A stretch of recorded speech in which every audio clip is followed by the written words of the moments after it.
look out. Here come former SportsCenter anchor Bob Stevens, esteemed basketball coach Rich Basirico, and Hall of Fame sports writer Curry Kirkpatrick. And someone's going under the bus. Oh, we got room for plenty of people under the bus, probably starting with me. Right. As we tee this one up. I was gone for a while. A long time. Held the fort down.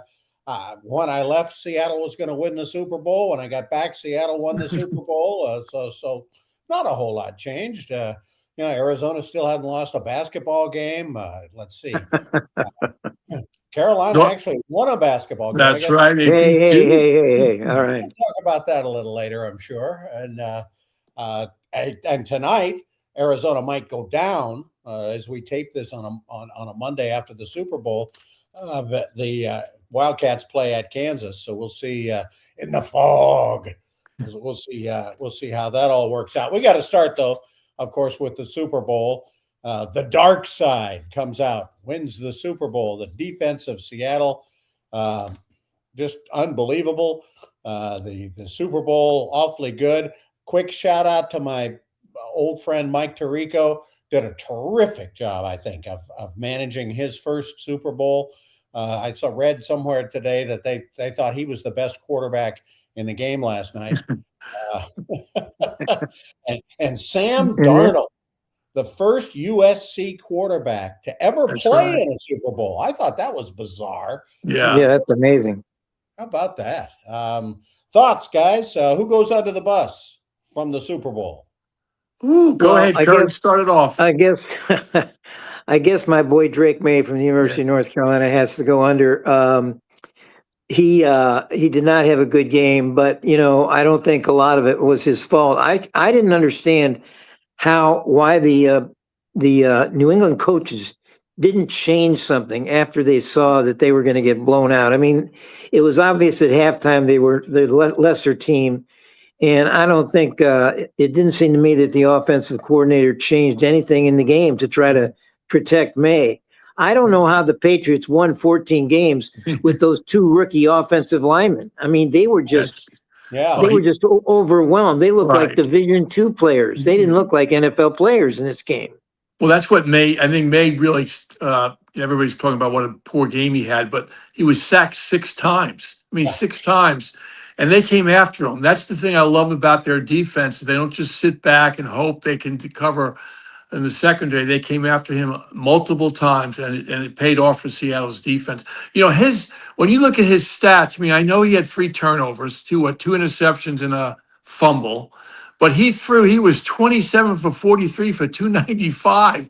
When you look at that, it's like his quarterback ratings were higher than Darnold's, believe it or not. Yeah, but a lot of that, Rich, was in garbage time. I understand.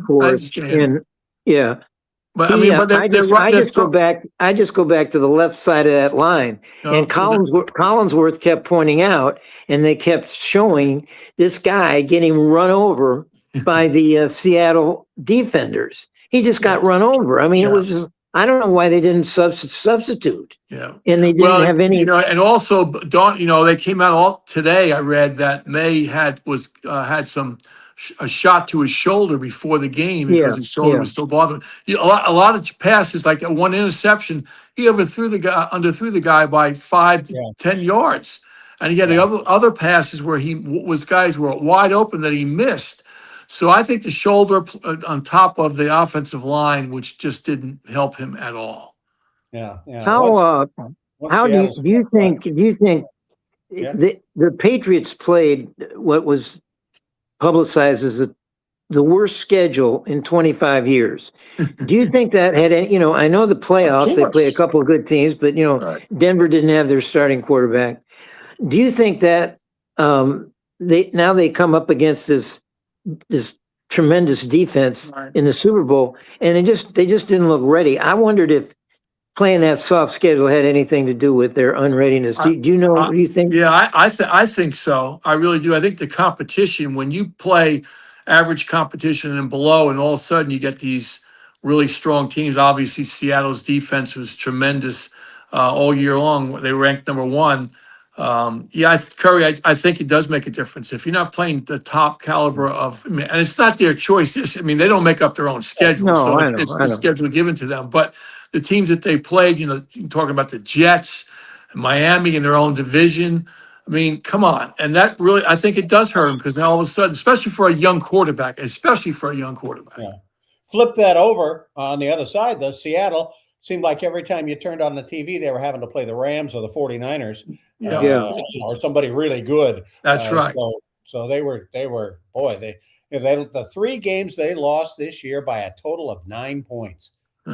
That's it. I mean, they were awfully close to being, Dolphin like from back in the 70s. I thought if the Patriots, the Gonzalez, the defensive back for the Patriots, if he didn't show up, Seattle would have put a 50 run. I mean, he saved like 3 touchdowns. That's right. It's an unbelievable game for him. Yeah. He played great. I thought really the MVPs, Kenneth Walker gets it. And I thought an interesting story comes out afterwards. His dad saw him play last night live for the first time. That's crazy when you think about it. Because he's afraid of crowds. You ever heard that one, Curry? The father is? Yeah, Kenneth Walker says, my dad has come to Seattle a bunch of times to see me play, but he never comes to the game. Oh, wow. He doesn't like crowds.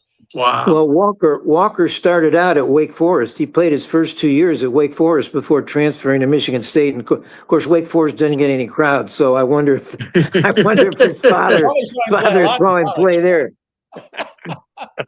I thought the MVPs, anyway, I got sidetracked by Kenneth Walker, was the kicking game for Seattle. Yes, absolutely. The kicker makes 5 field goals and didn't seem to be bothered by anything. And that punter, how great was he? Pinned it in 3 different times.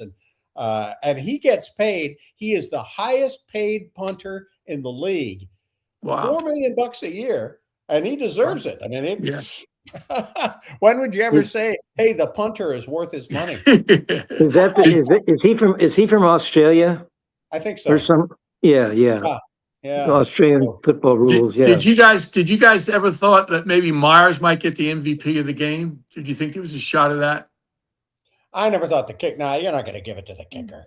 Well, he had 15 points, had half the points, 15 points. And they're 29. So how about I don't think there's anybody to throw under the bus here, but Clint Kubiak, the offensive coordinator for the Seahawks, goes from winning the Super Bowl one day to becoming the Raiders coach the next day, and now he gets the number 1 pick in the draft. You wonder if what he knows and what he's going to learn in the next month or so. It's going to be a couple of months. It's going to be interesting to see how that all turns out. Is it true he's only been the offensive coordinator for Seattle for 1 year? Oh, he's been 6 different teams in the last 6 years. Wow. Gary Well, Kubiak, and of course, he's, this might lead to a subject that came up earlier in the week, in Goodell's press conference. And, they had 10 head coaching spots to fill. None of them went to an African-American. And this is getting to be a real issue in the league, I think, the statistics all came out on this thing, and the Rooney Rule. Goodell said they're gonna try to do something else with the reevaluate it. What 5 times since they had the Rooney Rule, there have been no blacks hired in the league. There are no. I didn't realize this, but there are only 4 black general managers. There are zero black offensive coordinators until.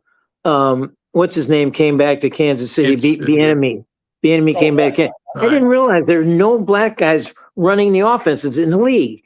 This is a league that sometimes, it's something like 54% of the players identify as African American. That number is sometimes up to 70%. I mean, it's a black league, and I think this is a real problem. We got to maybe some owners need to go under the bus. For sure. Then again, you got to become, I guess, coordinators to become head coaches now. And if there are no black offense, then there's no pipeline. I mean, there's no pipeline. Where's the pipeline? Well, How you many mentioned, African Americans were actually interviewed? Well, I guess they have to interview two, right? well, Per the Rooney team. Rule says they have to, interview two. Interview So a two, lot of right? them But were interviewed. how many were had a chance to become a head coach out of those 10 spots? What the real? I don't hear any of them being even mentioned as being one of the candidates that might get the job. Yeah, Yeah.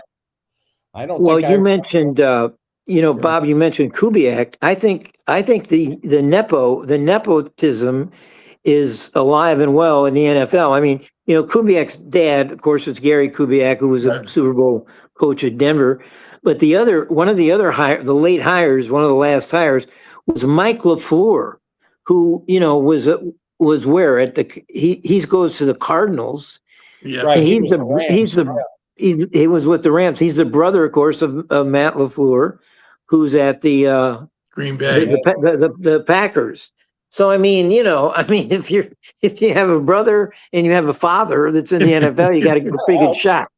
Kind of Yeah. helps for sure. Hey, speaking of Green Bay, I thought they were terrific as the pregame warm-up band to the Super Bowl. Green Day, they were the best thing. I thought they called Goodell and said, "Yeah, this is Green Bay. We want to play Yeah, the Super Bowl." And he said, "Yeah, that's a great idea. A lot of people love Green Bay." Goodell might not have known. It was Green Day. The All right, let's spin into the other entertainment. Goodell had to, I got somebody that's going on the bus. Goodell also had to address, Rich, what do you think about this? The Giants co-owner, Steve Tisch, and his admitted connection with the sleazeball of the century, Jeffrey Epstein, in the files. And, Tisch admitted that he had an association with him and would discuss, as he put it, adult women. That's what's in the file. That's in the file. So Goodell had to answer this in the press conference. He said, of course, we're investigating this. We're going to look at all the facts. Well, the facts are out there. Tisch already admitted that he had a relationship. Right. I mean, what are you doing? It's like, What is he going to do with him? Honestly, well, I mean, this it's awful that what he's even been associated. But he came out and said, "I never went to his island." Did you see that? He came out and said, yeah, "I never went to his island." If you believe Okay. that, I got an island to tell you. But there's an owner's, there's a rule. They've got these rules down there for, behavior rules. Right. And they brought him up, twice. And Snyder of the Commanders and Richardson of the Panthers, got huge fines, and they later sold the teams. But this takes me back to Robert Kraft. Now we're back on the Patriots. Yeah. Robert Kraft, you remember the Orchids of Asia, his massage parlor where he was soliciting prostitutes. Whatever happened to that? Kraft never got fined or Just went away. Just went away. Went away. So I think you're right. I think Tisch is going to skate on this, but of course you can't skate on Epstein Island either. So I suspect that he gets off on this. Hey, I have one team. I have one team to throw in from the NFL before we move on. Yeah. The Minnesota Vikings, for letting Darnold go after you had 14 wins with them last year. Yeah. Think of that. 14 wins and that wasn't good enough. Let's move on from them. Which is why their general manager, who happened to be one of the black general managers, got fired. That's right.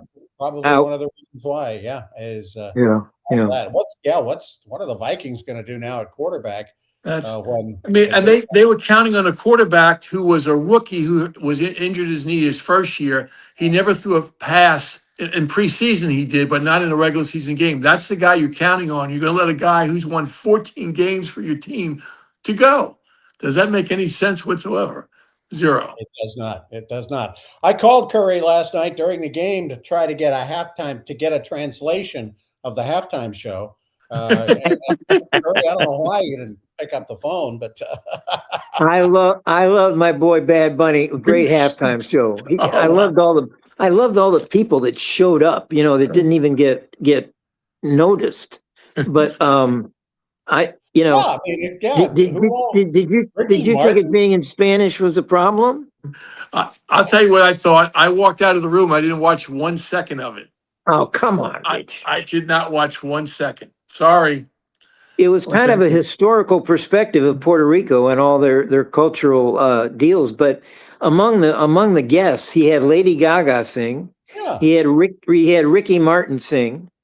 He had a scene where he was on top of a porch and he had a whole bunch of people on the porch that were not identified, but among them were Cardi B, the actor Pedro Pascal. He was on because he's Chilean, so he had all these Spanish speaking. He had Jessica Alba was on the porch. I didn't even know this. I read later. Ronald Acuna Jr., the Atlanta Braves star, he was on the porch hanging out with all the other, Puerto Ricans as Bad Bunny sang. But, I might throw him under, but he did not have Chichi Rodriguez. He did not have Chichi Rodriguez or my boy Macho Camacho, another great Puerto Rican, was not on the porch. So I don't know. Camacho might still be alive. Chichi passed recently, I think. Anyway, Rich would have really missed something had like Aaron Judge been sitting on that porch. Yeah, that's right. Exactly. Then you thought you really missed something, didn't you? I don't think I missed it. I don't think I missed anything, to be honest with you. Although I'm going to need some history help from the Olympics, and we're going to talk Olympics right after the break. How Puerto Rico gets their own team in the Olympics. There are a couple of other countries that get their own teams in the Olympics, even though they are part of. You mean part of the United States? Yeah, I didn't realize that. Puerto Rico marched in the Olympics as Puerto Rico. They have like 2 athletes, but it was 2 athletes. Well, maybe that was where Macho was. Maybe that's where Macho Camacho. Maybe Camacho was carrying the flag. I don't know. Is Chichi really dead? I didn't realize that. I think he is. I think we actually even talked about him a couple of months ago. Yeah, so sad about that. Yes, you should be.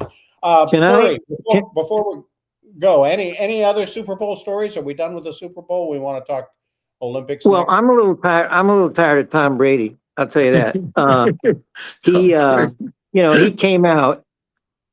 They asked him on a radio show who he's rooting for. Remember this? He said, may the best team win. I haven't got a dog in the fight. What is he talking about? Are you kidding me? I mean, this is really, of course, that, he's so contrived and he's so inauthentic, I think, and everything is calculating. And he said that for some reason, I guess, not to get people upset at him or whatever.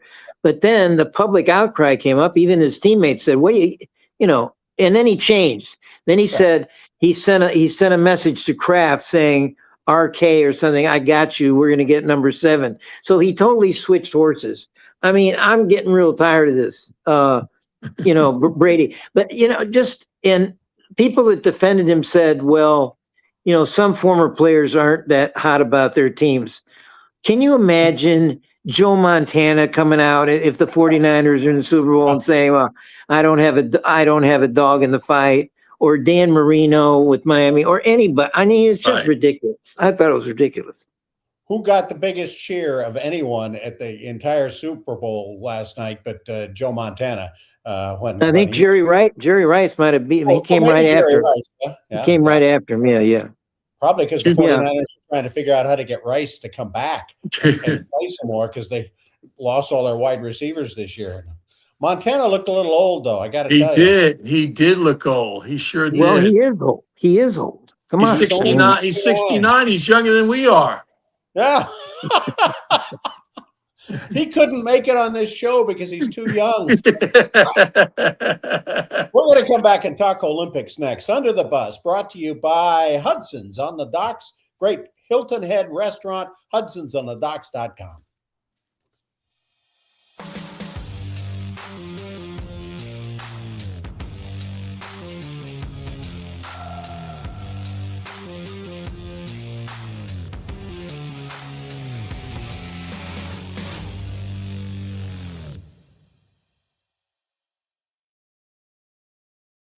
Welcome back to Under the Bus. Bob Stevens along with Curry Kirkpatrick and Rich Basirico.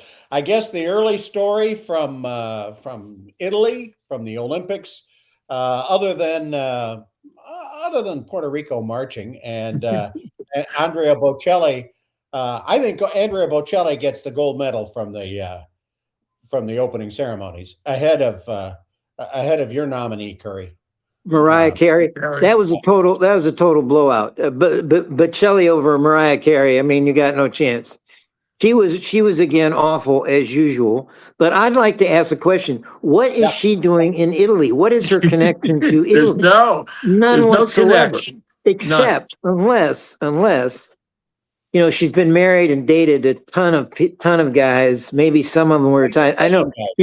One of her paramours was none other than Derek Jeter. You remember that? Derek Jeter, number two Jeter. But she also she was married to Nick Cannon, but her first marriage was to a music producer named Tommy Mottola, who is Italian. So I'm going to give the Italians that. So we get Mariah Carey because she was once married to Tommy Mottola. But come on. Okay, let me ask you this. You, was it a lip sync or not? Was she lip syncing? Yeah, I think it was. I think she was. Rich, did you turn off that too? No, of course not. I think she lip synced. I'm not a fan of hers, not at all. I had a friend who worked in the TV business with CBS, and he said that she was on I don't know what show, whatever, and that one of her rules was when she came into the room, everybody had to turn around and not face her. So when she walked in, you had to turn around and face the wall. Right there, that ended me with her. I mean, that's ridiculous. Well, when she was lip syncing on Saturday or whenever it was, I get them days mixed up. I think a lot of people turned their backs, turned their backs so long, didn't look at her. I'm positive she was lip syncing. I mean, I caught her. I mean, I played it back and caught her, and it shouldn't happen. I mean, I don't get it. But the only one who gets to lip sync is Kid Rock. But Kid Rock. Well, the Italian people want to know why she was even singing. Why are the Italian in Italy? The people are saying, "Why is she singing? Why don't we have somebody from Italy singing?" Yeah, they should definitely have. But that last whistle that she did, I don't know how that can be a lip sync. I mean, that's her trademark. She goes in that high whistle, and it just blows out windows all over Milan. But I don't know how that could have been a lip sync. So, I'm going to give her. I don't know. But to go up against Bocelli, as you said, Bob, that was a total blowout. In fact, I'd give Charlize Theron the silver medal, and she didn't sing a note. Yeah, very nice. Yeah. You have to.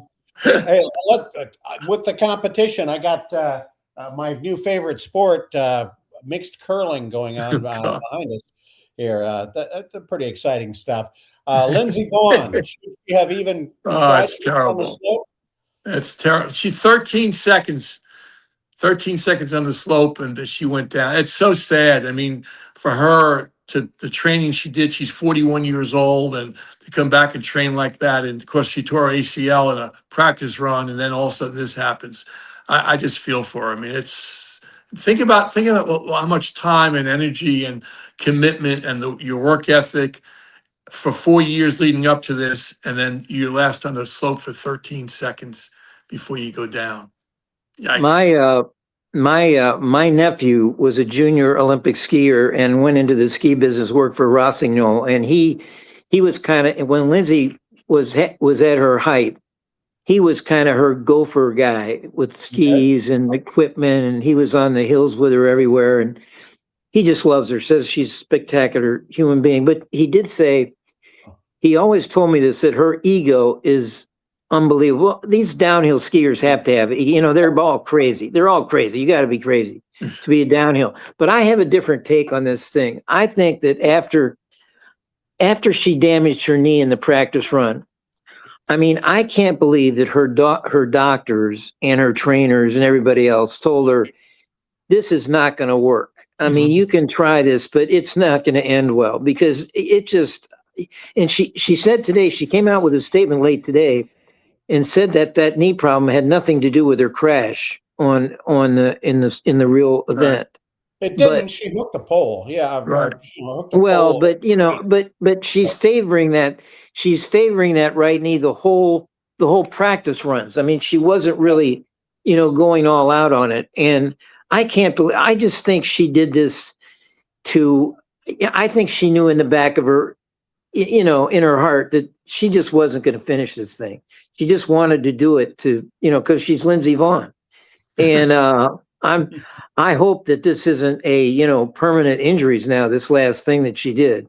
But the whole thing was very dangerous and very bizarre to me, because, we're all laypersons in this, but, if we look at this logically, everybody knew if she goes all out, it's going to be crash, copter, operation. It just was logical to me. I mean, I don't know. It was, I don't know if it was as heroic as people say. That's all I'm saying. Yeah. All right. You covered a couple of Olympic Games, Winter Olympic Games. Tell us about, give us a little bit of the experience. Yeah, this was actually after I left. Well, one Olympic Games I covered for CBS while I was working for Sports Illustrated. Then after I left Sports Illustrated, I covered the Winter Olympics for Newsweek magazine. And first of all, one of them was in France, one was in Lillehammer. First of all, it's so cold, and luckily CBS and Newsweek provided you with winter outfits that were really cool, by the way. But you kept warm. Oh yeah. I have the boots and some of the jackets because they're very cool. And I traded jackets. I traded one of the CBS jackets for an Olympic jacket. I think it was one of the Canadians had this white jacket. It's one of the Canadian skaters. And after the Olympics, everybody comes together and like trades jackets. It's really a phenomenal experience. I'll think about some stories for next week. I really haven't, dove into that. I was so concerned about Lindsey Vonn. And then the next thing I was going to add, this thing has been bizarre from the beginning. Now they've announced that the medals are falling off the ribbons. The Italians did something with the ribbons aren't holding the medals. So now they're all upset about that. But, I did see an issue with when they were handing out the skating medals last night for the team skating thing. Yeah. That Juan Antonio Samaranch, who I think somebody was trying to hand him some money at the time when he was moving the medal, but he had trouble getting the medal undone to put it over some Italian skater's head. But and the medals are all falling off. Apparently the ribbons. The NHL is sending players, to play the hockey competition. First time since 2012, I think. But the ice rinks, Italy has figured out, are all 3 feet smaller than the specifications. I mean, they're all smaller. So these guys are going to they're going to be a lot of crashing into the boards, I think, for the NHL players. Rich, you might be able to verify this for me, though. Wasn't back in the day, the old Boston Garden, as I remember, its ice was short too by like 3 feet or something. It was really bizarre because, the Garden was the Garden and they weren't going to change it. The old Garden, I'm thinking that the old... You might be right. The old Boston Garden. Right, the old one, Was you might be right. You might be. I'm not sure of that. We could probably, between the three of us, do an entire show on the Boston Garden with stories from players you've talked to and people you've been around. I got to write that down. That's for a slow week. We got to do Boston. Okay, perfect. Well, let's get back to the snow and ice, and I want to talk about the ski jumpers. Have you read about this? The inches apparently are very important to these inches and feet to these ski jumpers. I mention this because, there's a serious rumor going around that the jumpers are injecting their penises with hydraulic acid in order to jump further. No, it's serious. Apparently. I read that. I've heard it. And the larger protrusions would make looser suits, and this would help the jumpers catch gusts of wind. And somebody said their gusts of wind, they enable them to fly off to the nearest brothel. I just don't know I where to def- take that. They I come up with desperately hope- stories. I Jeez. desperately hope this rumor is true. I hope. But you hope it becomes the scandal of the Olympics. It could be it could Wow. become the big story of the games. We'll see. Well, they'll have to, when whoever wins the gold, they just have to start measuring then, huh? They have to gold, Oh. silver, medal. Oh, Jesus. Well, we haven't even mentioned that, with all of Vaughn's problems, girl named Breezy Johnson won the gold. Yeah. Right. And she's got a great backstory. She missed the Olympics 4 years ago because of an injury. Right at the eve of the games, she broke her leg or broke her knee or did something. They break everything. The ski jumpers. Skiers are crazy. That's why I can tell you a little personal story from skiing. Growing up in Washington State, where there are a lot of mountains and a lot of skiers and whatever, a great friend of mine growing up, like 4th, 5th, 6th grade, he was a skier, and every year he would break something. I mean, he'd come back to school after a weekend on the slopes with his arm in a cast or his leg in a cast or something. That's why I have never skied and have never had any. I mean, I watch this and I watch it. Sure, it's sports and it's competition. I have never had an interest to put skis on. Never. I put on skis once, got on skis in the North Carolina mountains and just went down a little hill and fell every time I went down. I said, that's it. That's over for me. Yeah, my sister in New Hampshire, has birthed two sons that went into skiing, serious skiing.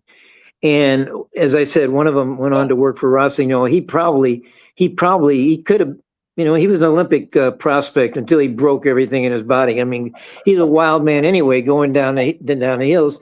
And now he has sons and daughters who are skiers who break everything every week. They break something every week. I mean, it's just ridiculous. I don't get it. But as Lindsey Vonn and Breezy Johnson said, it's their life. I mean, it's what they do. It makes life for them. It's just, amazing. Let me ask you, have you ever heard of anyone named Breezy before? That's a perfect name. It's perfect name for a skier. It's a great name. Yeah, a lot of skiers. Yeah. Maybe not. Well, there's how about Peekaboo Street? How about her name was Peekaboo Street? Skiers have great names. Yeah. The famous one. All right. Maybe we'll have a great name come out of the ski jumping after Curry's investigative reporting here.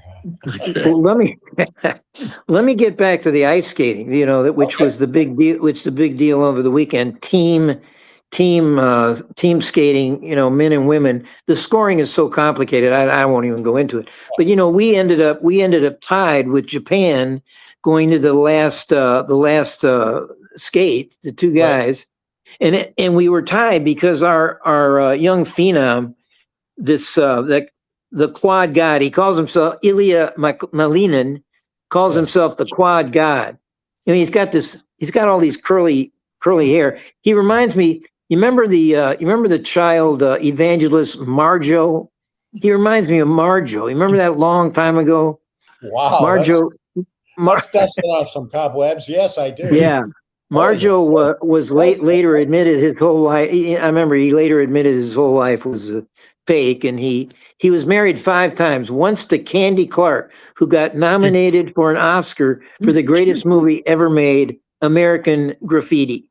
So that's the way I remember Candy Clark and Marjo. But anyway, getting back to Ilya, the quad god admitted he messed up on Saturday because he wasn't going all out. He just finessed it and didn't care. Yeah. I mean, he admitted this to the press. So now that meant he had to come back Sunday and skate the last skate so we could beat Japan, which we did because he put on this show, I guess, a lot more harder degree of difficulty than the Japanese kid, Shun Sato, who skated last.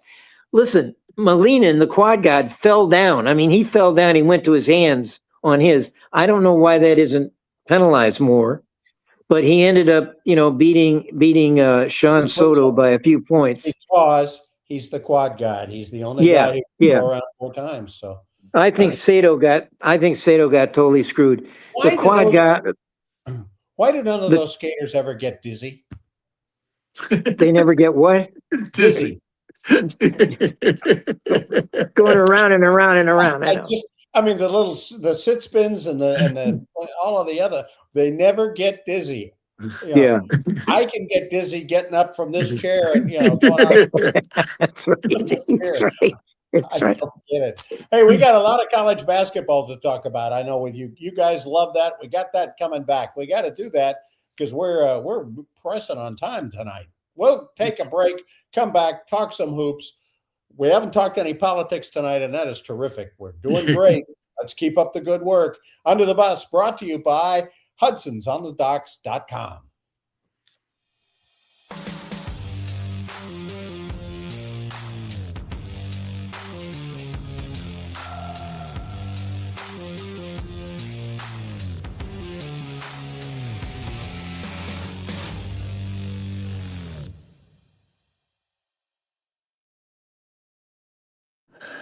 Welcome back to Under the Bus. Bob Stevens, along with Curry Kirkpatrick and Rich Basirico. The curling that's going on behind me, is that just shuffleboard on ice?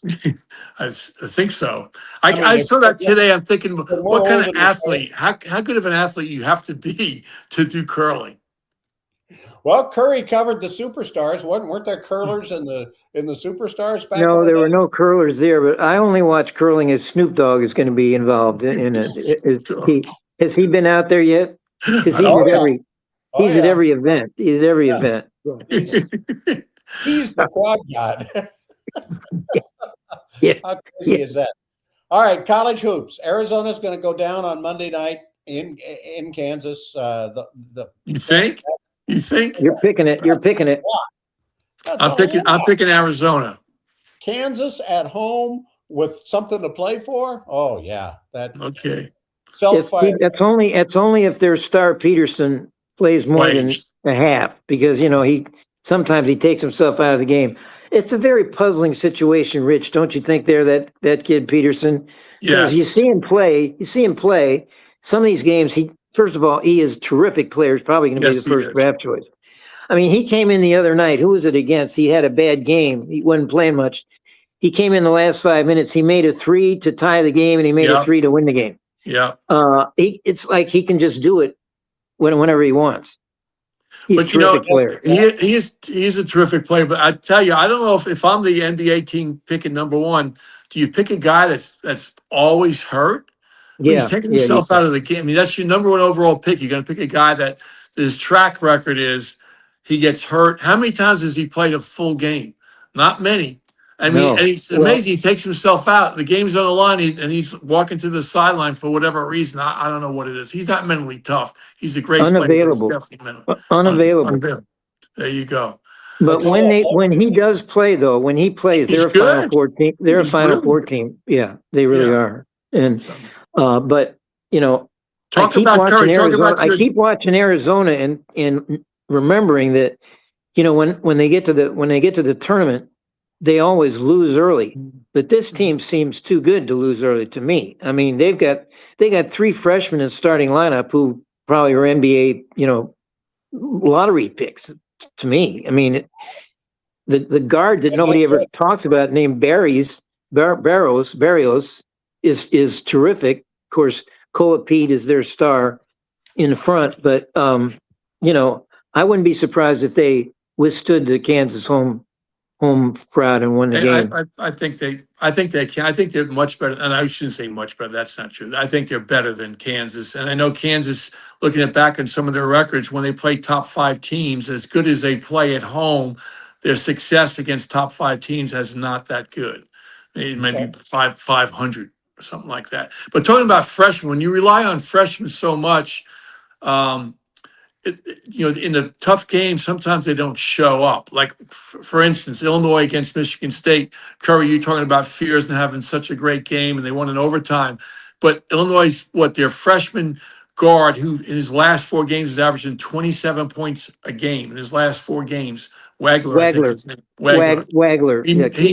He only made 2 out of 16 shots. He missed 14 shots in that game. Yeah, so there's a freshman who's doing so well now in the big time game at Michigan State. He doesn't show up. So I think sometimes you rely too much on freshmen. You could be in for a long haul sometimes. Well, Is you this know, really the and good year the for college the basketball, though? Illinois. We've I'm got. sorry, what?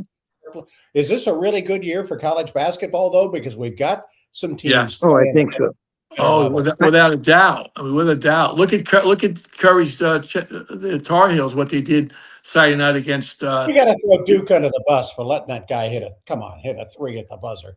Well, Duke, I mean, Duke led that before whole we, game. They were totally look, controlled that whole game. Duke was. I mean, you're sitting there thinking, okay, Duke's going to pull away. Duke's going to pull away, which they did. And North Carolina made a run at them, but you just thought Duke overall was the better team. And down the stretch, they did not do anything offensively or defensively. You got to be proud of your Tar Heels, Curry. well, it's taken me 2 or 3 days to recover from that deal. I put it right up there with the Tar Heels. Put in the double defeat on the Rat on Krzyzewski, sending him into retirement with 2 defeats. I mean, it's close to that. We had another game a long time ago where we were down, I can't remember, something like 17 seconds. We were down 11 and won the game against Duke. I mean, there've been some amazing finishes, but this thing, I thought Shire, the Duke coach, after the game, he started his presser. He spent 10 minutes on the court charging, and I just thought he took. He spent so much time on it. Said one of his staffers he said several staffers got punched in the face. Well, now, who are they? Where's the evidence of this? He didn't, and that thing, when you saw the court storming, they did it twice. I'm watching this at home and I'm going, what do you expect? Somebody's going to get knocked over. There's going to be something, it's hard to stop that kind of thing. But he made that a bigger issue than the game, and it continues to be. Today is Monday. He came out with another statement, and he said that he found now with a little more evidence. He said he went in the locker room and found one of his staffers with a bloody lip, and he said he looked like he'd been in a fight, and he got plastered. He got trampled. His word was trampled. So now he's gone from plural staffers to just one with a bloody lip, and he convinced everybody that the guy or it was a man, I guess. He said he's all right. So I'm very happy with that. That Duke, the nationally famous Duke medical staff and hospital was able to heal the guy. I just think, Curry, the proof of this is going to come out on signing day, because Belichick is going to sign the guy who punched him. Because he can finally find somebody who can create some mayhem for his football team. Well, Shire cleverly changed the narrative. I mean, his team was up 13. They gave up their last 3 possessions with Carolina were threes, 3, 3, and 3 to win the game. Their star player, National Player of the Year, Boozer, missed the shot that would have won the game. I mean, he drove to the basket, missed a shot. We blocked it. We did no foul. And Shire's bitching about fouls after the game, too. And he just gave up a 13-point lead, and he gave up a shot when nobody was near Trimble. Nobody was ever near him. And and he changed that narrative to, well, the court storming got one of my guys a bloody lip. He mentions these staffers. This wasn't an assistant coach. They've got so many people in the Duke locker room that are, students and whoever they are, alums, maybe, I don't know. Somebody came out with a bloody lip. It's wah, wah, wah, wah, wah, wah. I remember 2 years ago, Carolina beat Duke at Duke, and the Carolina players went over to taunt the crazies, went over to, taunt them and point at them because they had heard some racist comments during the game. Well, the crazies started throwing bottles at the Carolina players, and they had to retreat to the dressing room. So that didn't come up, of course, when I think videotape showed one bottle was thrown during this court storming. I don't know if you saw this toward the Duke people. And I don't know. I just thought Shire spent way too much time on this for my benefit. The only way Shire should have moved, if he wanted to distract it and move narrative away from that is to say, why is Carolina's fans having to storm the court at all? Haven't they've won a few games. They should be acting a little more like Barry Sanders and say, toss them the ball and say, okay, Right. We've done this before. This is no big deal. Apparently, national championships. Carolina beat Duke. That's what Kornheiser said today. They shouldn't storm the court. We have 6 national championships. Yeah. But, when it's Duke Carolina, I mean, no holds barred. I thought that, North Carolina athletic director came out right after Shire's press conference, apologized. Oh, yeah. We're paying a $50,000 fine because we did, there is a rule, which the court storming, disobeyed the rule, obviously. Or you think the students are worried about a $50,000 fine? They don't care about that. They're paying tuition. And Shire, he knows they should have won that game. Coaching wise, he could have made some moves that maybe might have helped, but he wanted to not even think about the loss. He wanted to think about somebody getting a bloody nose. But Duke, as much as I was pulling for North Carolina, Duke should have won that game. I mean, they had the game in hand. That's why he was so disappointed and changed the narrative. Sure. But when he's talking about, my staffers got punched in the face, and he's not giving any evidence or any names, it sounds like Kristi Noem with defending the ICE agents. I mean, come on. And of course, we all remember, we haven't forgotten that, the Stephen Miller, who is Trump's basic chief hitman of anti-immigration, is a proud Dookie. So we know where all this is coming from. We're just going to ignore that and appreciate the victory. Take the W. We've gone all the way through the show with no politics. We've stuck a toe in there at the end. Let's wrap things up. Who's last under the bus? Rich, you got anybody? Oh, I'm going to do 2 quickies, okay? All right. I got Sanders. This is going back a couple weeks now, who was the quarterback for the Browns, gets selected for the Pro Bowl. The worst, we ranked last in success rate. He gets picked for the Pro Bowl. And Bronny James, who averages like 2 points a game, got 2 votes for the All-Star game from 2, because players get to vote too. He gets 2 votes. I'm like, come on, it's an embarrassment to the NFL with Sanders getting into the Pro Bowl, and the NBA with Bronny even being mentioned for the All-Star game. That's my 2 guys under the bus. Well, Rich, you'll be very happy that Bronny's brother, who's at Arizona, Arizona coach just announced they're going to redshirt him, so he's not even going to play this year. So you should be happy about that. LeBron's other son. Redshirt, yeah. LeBron will want him. I don't know if you guys saw the NFL Honor Show, which is a disaster every year. But they present, Player of the Year and Defensive Player of the Year and Rookie, all this stuff. And so my under is going to Tiffany Haddish, the comedian, who got up there and presented the Coach of the Year award. And she opened the envelope and said the winner of Coach of the Year is Mike Verbal, which was a great pronunciation. Maybe she was prescient about what was going to happen on Sunday. I don't know. Yeah, under the bus. Vrabel wasn't verbal enough. Yeah. We started Super Bowl. I want to finish Super Bowl with a quick bit of trivia for you guys. There have actually been 8 teams that have won multiple Super Bowls since 2000. In just the last 25 years, 8 teams have won multiple Super Bowls. The Seahawks are one of them after winning last night. Got any of the other 7? How many of the other 7 can you get? New England. How about New England? Yeah, that's the easy one. How about the Giants? San Francisco. Yeah, there you go, Rich. The Giants. Tampa Bay, there you go. Sure. You guys are doing pretty well on this. Better than I expected. Chiefs, of course. Yeah. Steelers. Ravens. The Philadelphia. Rams, Philadelphia, that's right. and Philadelphia. San Francisco, no. The reason this isn't under the bus is because my Browns have still never been to a Super Bowl. I think it's going to take a while.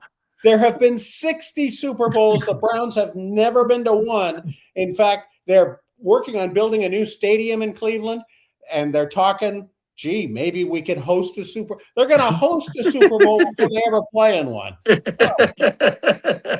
That's brutal. Rich, good to talk to you. Curry, You too. great to see you. It's good to be back. Glad to have you back. Justin Jarrett for piloting this thing during my absence and every week. He's the star of the show, actually. Thanks so much for joining us. We've done the Super Bowl. Oh, some Olympic stories from Curry next week. That's a tease enough. Thanks for joining us. Take care. Thanks. Take care, guys. Bye-bye. Bye.